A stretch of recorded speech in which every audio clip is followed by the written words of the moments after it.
30 years have since passed, and while a whole lot has changed, the song remains the same. The Wolf still rocks.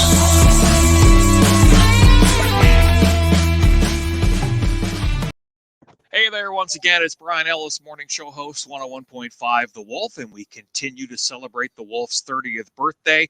We launched this radio station February 14th, 1992, and this guy has been along for the ride for a long time.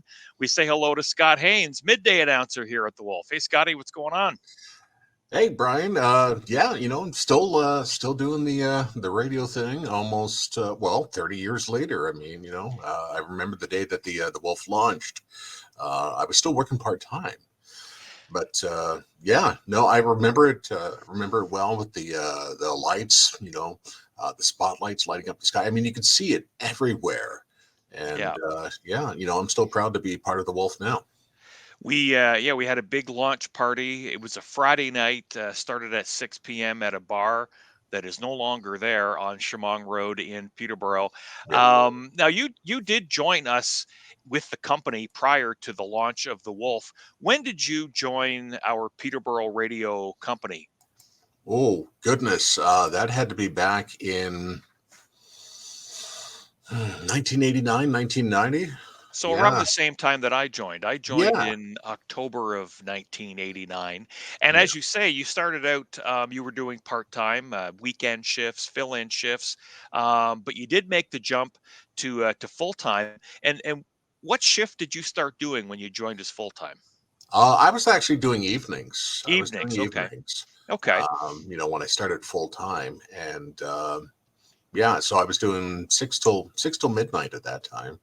All right. And so I took over the alternate route from Jay Sharp, who had been doing it up to that point. And that show ended up running for almost 14 years. Y- And And it's interesting you brought that up. The alternate route, definitely a big part of the Wolf's history. For those that aren't familiar, kind of give us a bit of a rundown of that show in the evenings. well, the alternate route, it was later in the evenings. I believe it ran from 10 till midnight. And the show was basically just a showcase for new and alternative music. We used it as a kind of a launching ground for certain bands.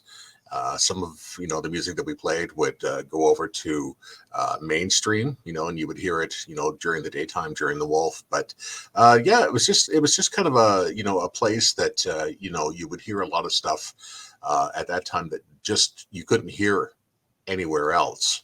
Hmm. Unless you were able to, pull in the Edge in Toronto, which was spotty at the time. So Yeah. we were kind of, serving up that kind of music. And, we also got some local bands off the ground too. Yeah, yeah. I remember the guys from 3 Days Grace actually dropping by one night, just tapping on the window to drop off a 3-song homemade demo that they had done. Wow. Another band that went on was Thousand Foot Crutch, Hmm. who had a lot of success in the States as well. And Serena Ryder, I remember getting some of Serena Ryder's early stuff as well. So Yeah. yeah, it was fun to play a lot of these local artists. You've been doing the midday show for a long time, Yeah. and do you have a memory or two of the past 30 years with your time at the Wolf? Something Oh that sticks goodness. out for you? Because I'll tell you Um, one. While I give you a chance to think, one that I think about I think I know what was it the time. is. Okay, the time we used to have a wall of CDs behind us before we went digital. So tell us that story. That's one of my faves. Well, yeah, we were just fairly new in our studios, only by a couple of years, and This was on King Street, this downtown was on Peterborough. on King Street. And yeah, as Brian mentioned, we had a wall of CDs on the back. I mean, there was like thousands hanging on the wall. And one morning, I was working. It was a Sunday morning, and I was pulling an extra shift, and I had just opened up the mic to back sell an AC/DC song, and a big transport truck went around the corner of King and George at the same time. and it vibrated the building. It shook the building, and all of the CDs came crashing down as I was talking, like mid sentence. It was just like crash. It was thunderous. Yeah. And all I could do was just kind of pause, look over my shoulder, and then turn back and go, okay, well, the control room just fell apart. We'll be back right after this. And I just went to commercial. I didn't know what else to do. I, Um, I'm why I surprised didn't, you didn't swear. I'm yeah, I was surprised you just going didn't to give a say, holy. Ugh. yeah, I didn't, Uh, it was weird. I didn't swear. I didn't scream. It was just kind of like, looked over my shoulder. It's like, okay, well, I'm going to have a busy afternoon putting those all back together.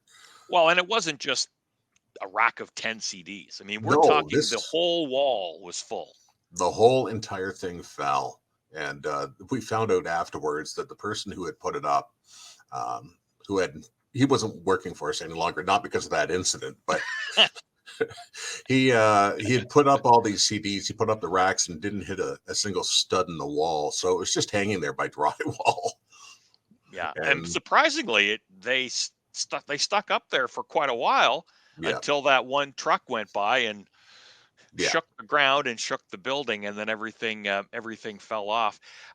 One of the things I've been talking with announcers over the past video series here is that I think you can agree that we're pretty lucky to have been involved with the launch of a radio station like the Wolf, mhm. because the fan base is incredible.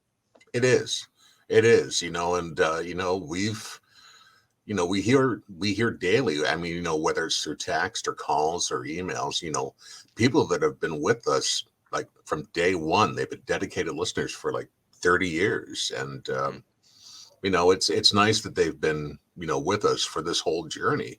Um, I mean, yes, we've definitely gone through some changes, minor changes, over Mhm. the years.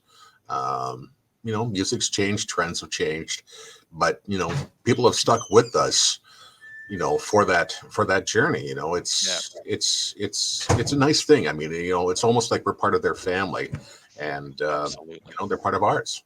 Absolutely. It's been quite the ride for the past 30 years. I have a sneaking suspicion neither you or I will be around for the next 30 years. We'll be No, around for a while, but if yeah. if we're both here in 30 years, Well, yeah. Considering that I just turned 50, yeah, that'll put me at you'd be 60. 80. You'd be 80. Yeah, You'd be yeah, yeah. I mean, because well, in the next 30 years, yeah, even the next 10 years, I'd be 60. Like, considering I started when I was like 18. That's incredible. That's Yeah, incredible.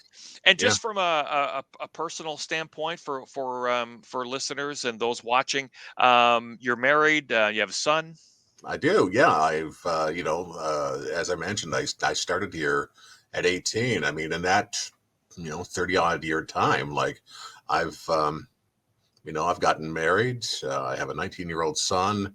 Uh, you know, I've built up my career, and uh, yeah, I mean, Life is good. yeah, I've gotten older.